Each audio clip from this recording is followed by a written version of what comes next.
And let's turn our attention back to the issue that's at the crux of all of this market sell-off, the upcoming US-China trade talks. They're set to resume today, but looming over these negotiations is the threat of even more tariffs. And now to break it down of what's to come, we're joined in studio by Dr. Henry Gao, Associate Professor at Singapore Management University. Dr. Gao, thanks for joining us. So let's look at this latest trade talks that's going to happen. You know, they've gone through many. Do you think today is going to be any different? Do you think they're going to actually, have some sort of a breakthrough?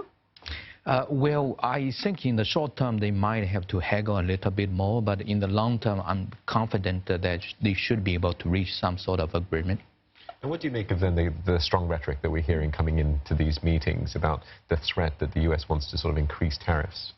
Well, that is a very strong reaction from President Trump, and I think that was largely due to misunderstanding between China and the U.S., where, according to some sources, the Chinese said that when they are implementing whatever deal that they made, they are not going to revise the laws. Instead, they are just going to do it through government regulations or government ordering, and the U.S. deemed that insufficient. So that is why President Trump was reacting very strongly, because in the U.S., if you want to do anything, you have to change the law through the Congress. But in China, things are done differently. So I think that is really a misunderstanding. And you think that's something that could be an easy win then, or an easy fix? Well, I guess it would take some explanation, for the Chinese to explain to the U.S. that, look, this is the way things are done, and if the U.S. insists on China, changing the laws, I think China would be willing to at least to accede to the U.S. claim, to the U.S. request on many of the issues by making the necessary changes in laws. Okay, so saying that, do you think then that China is willing to make some sort of a compromise, considering that, heavyweight Liu He only just recently confirmed his attendance to these trade talks?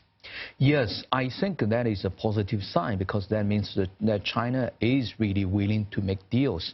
If China is not really willing to make deals, then there's no need for him to show up in the U.S. Okay. The other thing as well is that, America said that, if this deal falls through, they're going to slap more tariffs on more items. What are some of these potential items that they're going to slap tariffs on? Well, this would include many electronics products, and also some of the, I think, textiles products from China.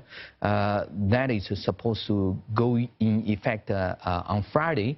And I think they probably would not be able to reach agreement in time by Friday to prevent that from happening. So there will definitely be some short-term volatility in the market because of that.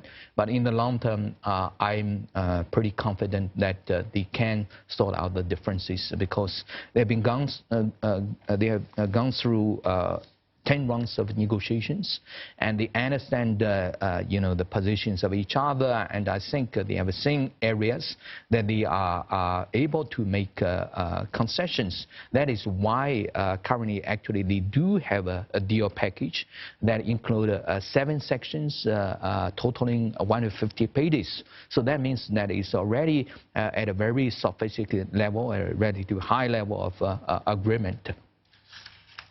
Just one last question for you. What does that mean for us here in Asia? I mean, we have much smaller economies. These are the two world's biggest economies sort of colliding, if you like. We're just sort of watching and waiting to see what happens. What will the Asian audience be looking out for? Well, it would be good news for some Asian countries, but bad news for other Asian countries. Basically, for those countries that export a lot of parts to China, for China to assemble into final products that they will export to the U.S., they will suffer. But for those countries which compete against China on many of these products, they will probably be able to increase their export to the U.S. All right, well, thank you so much for helping us understand all that. Dr. Henry Gao, Associate Professor at the Singapore Management University.